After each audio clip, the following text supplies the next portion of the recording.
आपण ऐकूया मनोगत। जय बजरंग पोल्ट्री प्लस गोरसई व टायगर ग्रुप सावंदे आयोजित हुतात्मा दिन व पशुसंवर्धन मेळाव्यास उपस्थित व्यासपीठावर उपस्थित बालयोगी चिंतामणजी महाराज, माजी आमदार आदरणीय रुपेश दादा म्हात्रे साहेब, तसेच भिवंडी महानगरपालिकेचे माजी नगरसेवक आमचे दादा सुमित दादा पाटील, बालकृष्ण ठाकरे साहेब, यशवंतजी सोरे साहेब, गणेशजी गुलवे साहेब, राम पाटील, साईनाथ पाटील, तसेच रवीजी गुलवे साहेब, तेजेश पाटील, ओमदादा मुकादम, व्यासपीठावर सर्व उपस्थित मान्यवर, कोणाचं नाव घ्यायचं राहिलं असेल तर क्षमा मागतो। खरं तर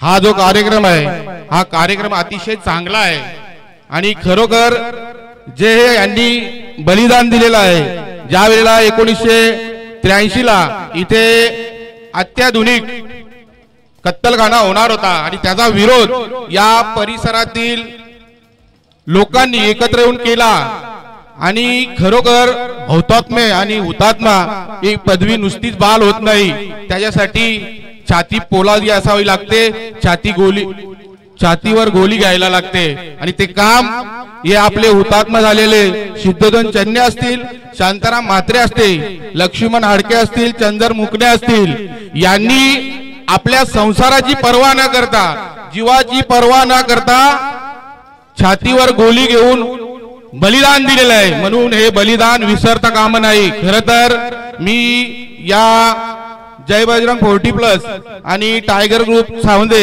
यांना मनापासून धन्यवाद देतो आणि तुम्ही टाळ्या वाजवा की त्यांचं जे हुतात्मे आहे हे जागरूक ठेवण्यासाठी, खरा त्यांच्या बलिदानाचा उजाला देण्याचं काम आज या ग्रुपनी केलेलं आहे। खरोखर त्यांचं मी मनापासून आभार व्यक्त करतो आणि येणाऱ्या काळामध्ये असंच पशुधन गोधन आपल्याला बघायला भेटलं पाहिजे। मागे गेल्या वर्षी पण आम्ही कार्यक्रमात दरवर्षी येतो, अरुण पाटील साहेबांची चर्चा झाली होती का कुठले कार्यक्रम नाही झाले तर चालतील, हा कार्यक्रम चालूच राहिला पाहिजे।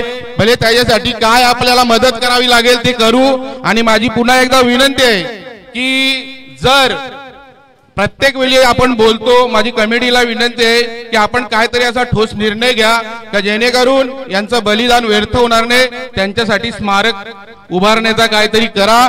इथे बसलेली सगळे मातब्बर मंडळी आहे, सर्व एकदम खुल्या मनाने मदत करतील, आपण हे काम करा नक्कीच। एवढे बोलून माझे 2 शब्द संपवतो। जय हिंद, जय महाराष्ट्र। खूप खूप धन्यवाद। आपलं जे मनोगत व्यक्त केलं खरोखर त्या गोष्टीवरती विचार